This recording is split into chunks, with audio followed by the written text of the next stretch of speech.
Think you're doing okay with money? Let's see how you compare to the average person. Because when you look at the real numbers behind how people actually earn, spend, and save, things can get pretty shocking. I'm Nisha. I'm a former investment banker turned financial educator. And today I'm breaking down 10 jaw-dropping money stats that reveal what's really going on behind people's finances and what you can learn from it. By the end of this video, you'll see why most people struggle to get ahead and how a few smart but strategic habits can put you miles ahead of the average. Let's start with stat number 1, which is what the average household income really is. The average US household income in 2024 was $121,000. And while that might sound impressive, it doesn't tell us the full story because that's the mean average, meaning everyone's incomes are added together and divided by the number of households. So the final number can often be distorted by higher earners. In fact, a much more accurate number to go off is the median income, which is where you put all the incomes in a line from smallest to largest and you pick out the one in the middle. And in the US, the median or the middle household earns $83,730. And so the gap tells us that a small number of very high earners are skewing the average upwards, while millions of ordinary households are actually earning far less. It is no wonder 2/3 of Americans say they're living paycheck to paycheck, because when you take out things like taxes, rent or mortgage, healthcare, debt payments, that average income doesn't go as far as you'd think. What about over in the UK? In the UK, the median gross annual earnings for full-time employees in the UK stood at £37,430 last year.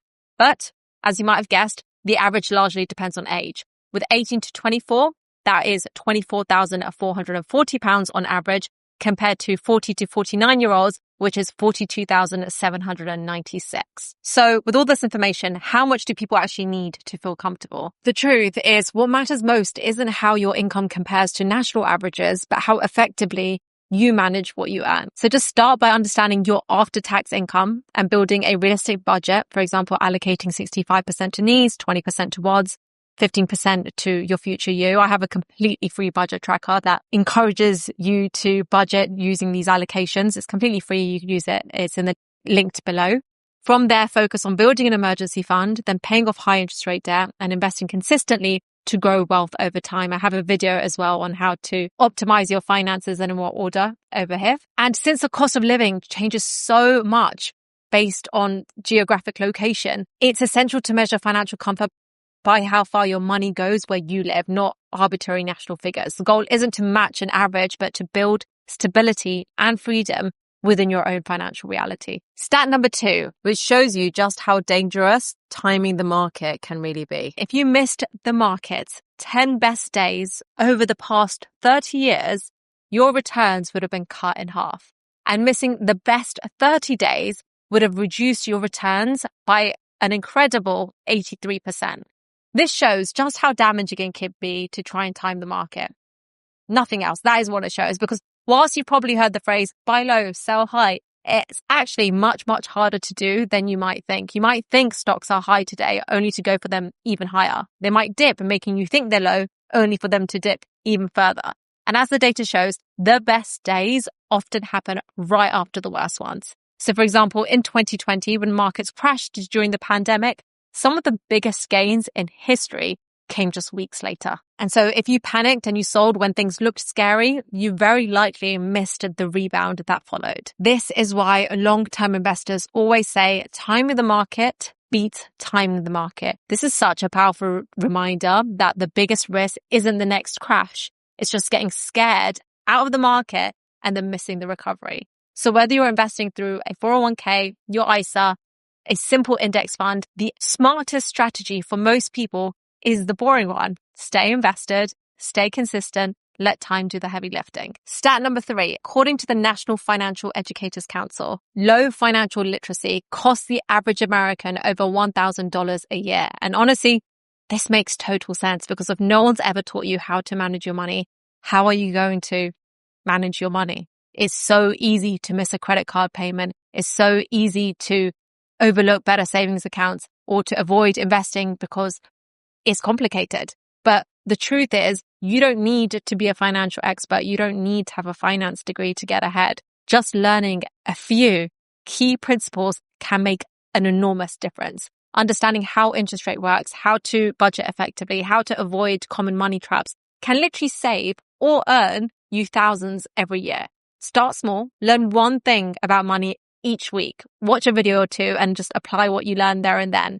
Before long, you'll notice a difference in your confidence, in your savings and in your peace of mind. And if you want a simple way to start, you can always subscribe to this channel. I walk through the basics of building wealth every single Sunday, step by step, in plain English. Stat number 4. These stats show the surprising reality of how many people actually have an emergency fund. 18% of US adults said the largest emergency expense they could handle right now using only savings was under $100.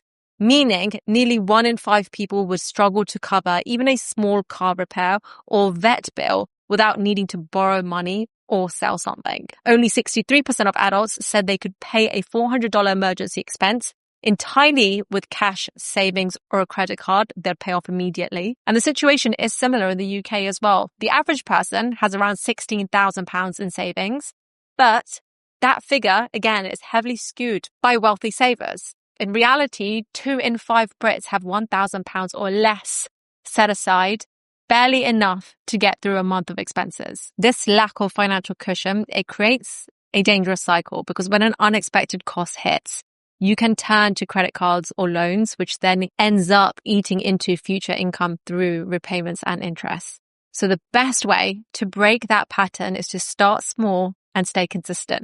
Even saving 20 or 25 a week builds resilience over time. You become the person who can save, the person who can prove to themselves that they can put a portion of their income aside to save. Start with 1 month of your essential living expenses and then build towards 3 to 6 months. It's about creating the breathing room that keeps you secure when life inevitably throws a curveball. Stat number 5, and this one is about retirement. About 33% of private sector employees in the US don't have access to an employer-sponsored retirement plan.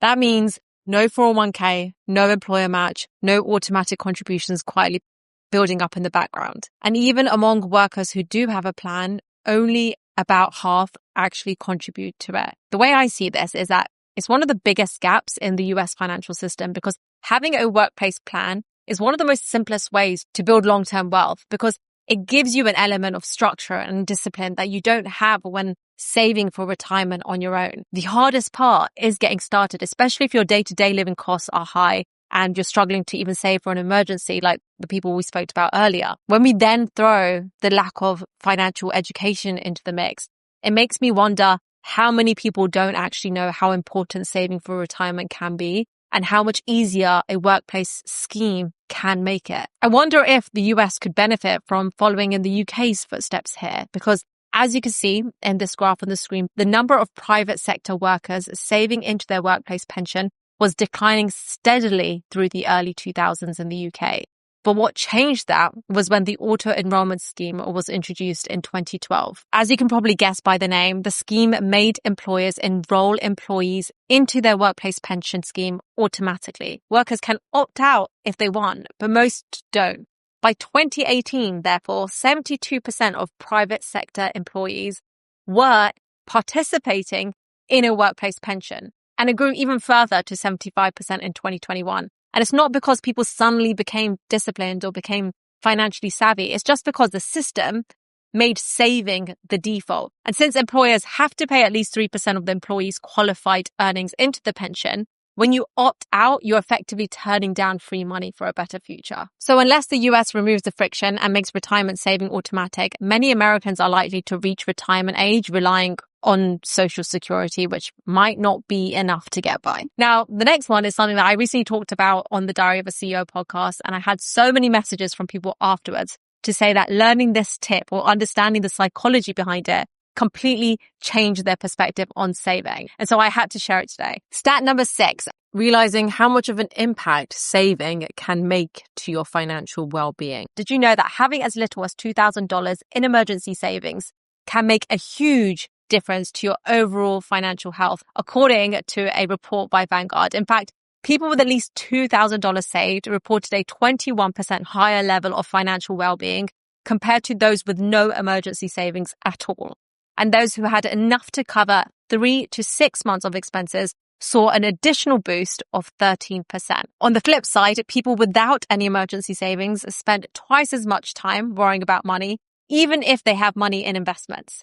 And investors without an emergency fund spent around 7 hours a week thinking about and dealing with their finances versus just under 4 hours for those with a small buffer. They're also 4 times more likely to be distracted at work because of financial stress. What I really love about this data is that it shows that money isn't just about numbers in your bank account. It's about the emotional side too. Having money set aside can give you peace of mind and help you avoid sleepless nights, stressing about how you're going to pay your bills or even how you're going to pay for your mortgage. That's why having even a modest cushion of just a couple of $1,000s or whatever currency that applies to you can change so much. You need just enough to keep you from falling into debt every time life throws a curveball. Because when you have that buffer, you're not protecting just your bank account, you're protecting your focus. You're protecting your productivity. You're protecting your mental health, as we can see. Stat number 7, and this one is about how many high earners are actually just living paycheck to paycheck. According to PNC's Bank's 2025 Financial Wellness Report, 67% of Americans say they're living paycheck to paycheck. That means millions of people are struggling just to cover their basic expenses. And surprisingly, this includes nearly half of those earning over $100,000 a year. This is just a reminder that financial stress isn't only about how much you earn, but also about how much you spend. Lifestyle inflation, i.e. the tendency to spend more as you earn more, can quietly erode your financial stability. You get a raise, you pick up new clients, and suddenly you feel justified to upgrade your wardrobe, to dine out more, to move to a bigger home. But before long, your higher income is completely absorbed by your higher expenses, leaving you pretty much no better off than you were before. The key to breaking this cycle really is to automate. As soon as you get your paycheck, take a portion of it and put it away into another savings account straight away. Out of sight, out of mind. And then as your pay increases, you don't want to keep that amount that you're automatically putting away the same as well. You also want to increase that in proportion to your increase, if not more. Don't rely on willpower, rely on systems. Stat number 8, nearly 1 in 5 new car buyers, i.e. 19.3%, are paying over $1,000 a month for their car in the US. And the average loan term is almost 70 months with a 7.2% APR. The average amount financed is $42,388 and the average down payment is $6,430. And things aren't looking much better for used car loans, which have an average monthly payment of $559 at 10.9% APR, an average term of 69.7 months. This basically means that whether you buy a new car or a secondhand, you can find yourself locked in almost 6 years of payments for something that's losing value the minute it leaves a dealership. If you want to know the most effective way to buy a car and how you can keep your car costs low, I have a complete video on that. It's linked over here. Stat number 9, the average student loan balance in the US is $42,673, including both federal and private loans. The typical monthly payment is around $503, with repayment terms often stretching 20 years or more. For graduate degree holders, that figure jumps to over $60,000 on average. How does this compare to other parts of the world? In England, the average student debt was £53,000 for those who finished their course in 2024. Although this is higher than the average US debt, the way student loans work in England puts slightly less of a burden on borrowers. Because unlike in the US, where student loans function like traditional debt, the system in England works more like a graduate tax. You can only start making repayments once you earn above a certain income threshold, currently £27,295 per year for most plans. And if your income falls below that or you lose your job, your repayments automatically pause. There's also a time limit. After 30 years, any remaining balance is wiped no matter how much you still own. So while UK graduates technically carry more debt on paper, and these loans can grow significantly as interest is added, the system is set up in a way that protects borrowers a bit more. In contrast, American graduates are expected to pay off their loans in full, often over decades, with no automatic write-off period. That is why so many people in the US are still paying off their student loans well into their 40s and 50s, sometimes long after their own kids have started college. Stat number 10, 7% of the US population are millionaires. And I don't know about you, but I found this really, really surprising. That's around 23.8 million people. That means there's more millionaires than the entire population of Florida. And the US is home to nearly 40% of the world's millionaires, far ahead than any other country. China takes second place with 6.3 million millionaires, followed by France with 2.9 million. Meanwhile, in the UK, there's 2.62 million millionaires, which is 3.8% of the population. But here's what's really interesting. In the US, the UK, and other parts of the world, being a millionaire may make you more fortunate than more than 90% of the population, but it doesn't always mean you're rich. Because thanks to inflation, rising home prices, and higher living costs, having 1 million in assets doesn't stretch as far as it used to. In fact, surveys show that 1 in 3 millionaires say they still feel like they're living paycheck to paycheck, especially those living in expensive cities like in San Francisco and in New York. So while the number of millionaires keeps growing, the feeling of financial security hasn't necessarily followed. And this is just a reminder that wealth isn't just about how much you earn, it's about how well you manage, grow, and protect what you have. One way you can do that is through investing in the stock market, but another way is to invest in yourself. And on that note, I wanted to introduce the sponsor of today's video, and that is Brilliant. Brilliant takes complex topics and breaks them down so they actually make sense. You learn by doing, not just reading, with thousands of interactive lessons covering everything from maths, data analysis, programming, AI. What I really love about Brilliant is how it helps you build a learning habit in just a few minutes a day. I'm always saying that consistency beats intensity, and Brilliant makes this so easy to stick to. Plus, you can learn on your phone wherever you are, so whether you're waiting for your coffee or you have a few minutes between meetings, you can squeeze in a quick session and actually make progress. It's kind of like a gym for your brain, daily challenges in science, coding, problem solving, and also picking up skills that matter in the real world. So whether you're a student, working professional, or just someone who loves learning new things, Brilliant will have something for you. You can check it out at brilliant.org/Nisha. I've put the link in the description below, or you can scan the QR code on the screen right now. They also are giving our viewers 20% off an annual premium subscription, which gives you unlimited daily access to everything on Brilliant. So that's it. Those are 10 shocking stats. If any of them sound familiar to you, awareness is the first step in changing a situation. And well and truly, knowledge is power. You can always subscribe for more personal finance on this channel at any time. Thank you so much for watching, and see you next week.